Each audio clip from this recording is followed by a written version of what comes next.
Hello friend, एक बार फिर से राम राम सालाने। तो मैं रश्मि मलिक यूपी शामली से आप लोगों का एक बार फिर से बहुत बहुत स्वागत करती हूँ आपके अपने यूट्यूब चैनल परी ब्लॉग में। सबसे पहले अगर आप चैनल पर न्यू आती हैं तो प्लीज़ चैनल को सब्सक्राइब कर सकते हैं, वीडियो को लाइक कर सकते हैं। अगर आपको वीडियो थोड़ी भी अच्छी लगे तो आप वीडियो को शेयर कर सकते हैं।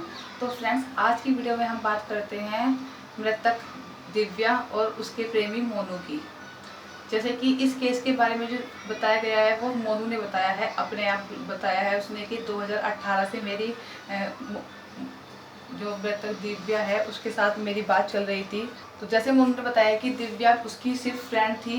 तो देखो, कोई भी बता सकता है कि एक लड़का लड़की कभी भी फ्रेंड नहीं हो सकते हैं, वो भी इतने लंबे टाइम के लिए, ठीक है। तो वो उसकी बातों से खुद ही पता चल गया है कि वो उसकी फ्रेंड थी या उसकी गर्लफ्रेंड थी, ठीक है। 2018 से इन लोगों का अफेयर चल रहा था।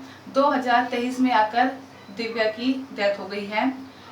मोनू ने सारा इल्जाम लगाया है दिव्या के पेरेंट्स पर, कि परिवार पर, कि उसने उनको मारा है। उसका कहना है कि शादी के बाद भी वो मुझसे फ़ोन पर बात करती थी, बताती थी कि मेरा हस्बैंड ड्रिंक करता है, पीता है, से ये करता है, वो करता है। तो बस मैं मोनू भाई आपसे एक बात कहना चाहती हूँ कि सबसे पहले तो मुझे ये बताओ, अभी भी थोड़े दिन पहले एक केस हुआ था दीपक का और अन्नू का। उन्होंने उन लोगों ने आप लोगों ने मैरिज नहीं की, लेकिन उन्होंने भी गांव में शादी करके गांव के गांव में प्यार किया, फिर शादी कर ली। सबसे पहले बताओ, गांव में क्या ये जितनी भी लड़कियां होती हैं वो सब बहन भाई होते हैं, ठीक है। चाहे वो किसी भी गोत्र से हो, किसी भी धर्म से हो, सबको गांव गवांड में भाई बहन माना जाता है। तो अब आप लोगों ने ये कैसा रूल बना लिया कि गांव में, और आप ये भी बोलते हो कि ये सिर्फ हम ही नहीं कर रहे हैं, और भी बहुत सारे कपल हैं जो गांव में लव करते हैं, प्यार करते हैं। तो ये बताओ, गांव में आप खुद इतने बड़े हो, पढ़े लिखे भी बताते हो, तो क्या आपको इतना भी सेंस नहीं है कि गांव में शादी कैसे हो सकती है? क्या जिस गांव की वो लड़की है जिससे आप प्यार करते थे, I mean दिव्या से, तो क्या गांव में चाहे कोई भी लड़की हो, अगर गांव में लड़की शादी कर लेगी, तो क्या कल तक जो लड़की उस गांव की बेटी थी, क्या गांव उसे बहू के रूप में एक्सेप्ट कर लेगा? और तुम जो भी लड़के होते हैं, अगर वो गांव में शादी कर ले, तो क्या तुम अपने ही गांव के दामाद बनोगे क्या? कल को तुम लोगों के बच्चे होंगे, वो तुम्हारे फैमिली मेंबर को क्या कहेंगे? नाना नानी, दादा दादी, मौसा मौसी, या फिर बुआ फूफा? आप बताओ क्या कहेंगे, क्या रिलेशन रखेंगे?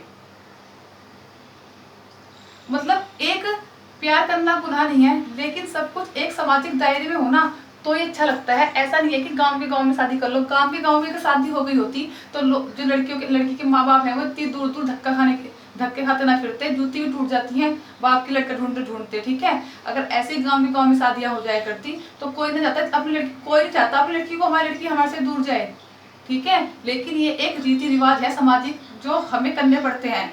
जो सारे रूल समाज में, गोद में शादी नहीं होती है। अगर मम्मी का और सास का गोद मिल रहा है ना, तो भी शादी नहीं होती है। और आप तो गांव में शादी करने लग गए हो, आजकल गांव में अफेयर चलाने लग गए हो, और अब आप उनके घर वालों के खिलाफ कंप्लेन लिखा रहे हैं कि उनके घर वालों ने उसकी दिव्या को मार दिया।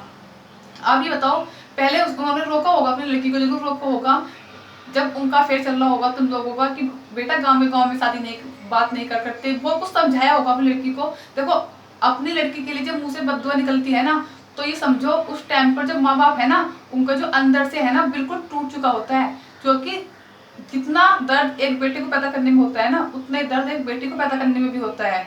माँ के लिए, माँ बाप के लिए ना, दोनों बच्चे सेम होते हैं, चाहे वो लड़की हो चाहे लड़का हो। लेकिन आप खुद सोच देखो, अगर वो माँ बाप कितना, तुम कह रहे हो कि उन्होंने अपने बाप, मतलब कि दिव्या के घर वालों ने ही दिव्या को मारा है। अगर सच में दिव्या के घर वालों ने दिव्या को मारा है, तो आप देखो उन्होंने अपने कलेजे पे कितना पत्थर रखकर उसे मारा होगा, कितना दुखी आकर उन्होंने ये कदम उठाया होगा।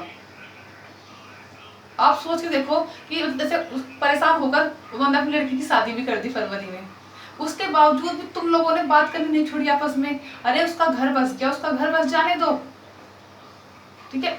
मतलब अगर अपना तो घर बर्बाद कर ही लिया, साथ में जिसके साथ शादी हुई उस लड़के का घर ही बर्बाद कर लिया, और वो लड़का ऐसी लड़की को क्यों रखेगा अपने पास, जो किसी शादी के बाद भी किसी और से अफेयर चल रहा हो, किसी और से बातें करती हो?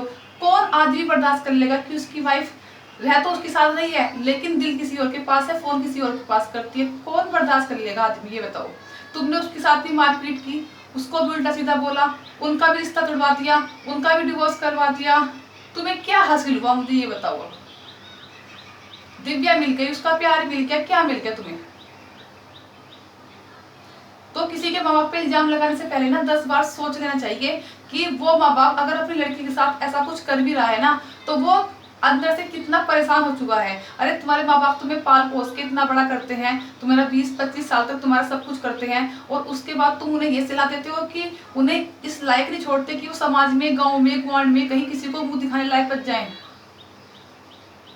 बच्चे वे होते हैं जो अपने माँ बाप का नाम रोशन करते हैं, वो बच्चे नहीं होते हैं जो अपने माँ बाप का नाम डुबा देते हैं। ये बात सही बड़ा बूढ़ा सही कह रही है, औलाद ही होती है जो माँ बाप का नाम रोशन कर देती है, और औलाद ही होती है जो माँ बाप का नाम डुबा देती है।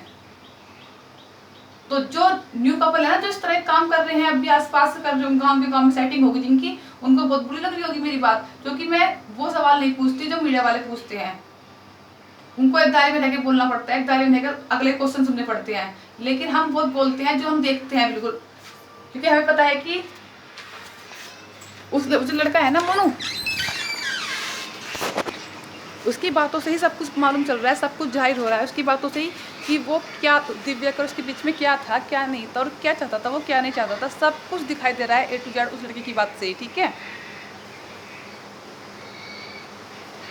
तो इस वीडियो करती हूँ यहीं पर एंड, फिर मिलूंगी आपको एक अच्छी से नई वीडियो के साथ। और ये परिवार पे इल्ज़ाम लगाना बंद करो, ठीक है। ये सोचो कि उन माँ बाप के दिल में कितना दर्द होगा, तुम्हें इसी दिन के लिए पैदा नहीं करते, तुम्हें इतना बड़ा करते हैं पाल पोस के, इसी दिन के लिए करते कि तुम उन्हें उनकी ये हालत कर दोगे कि वो किसी को शर्म के मारे मुंह दिखाने लायक ना बचे। इतने सीधे दिख रहे हो ना, उतने सीधे हो नहीं हो, और ये बात तुम ही सामने लाई हो। ये चोर की दाढ़ी में तिनका होता है हमेशा, चोर चोरी करके ना कुछ निशाने छोड़ जाता है पकड़ने के ना की, जो कोई पकड़े ना पकड़े, लेकिन आम पब्लिक जो होती है ना वो जरूर पकड़ लेती है।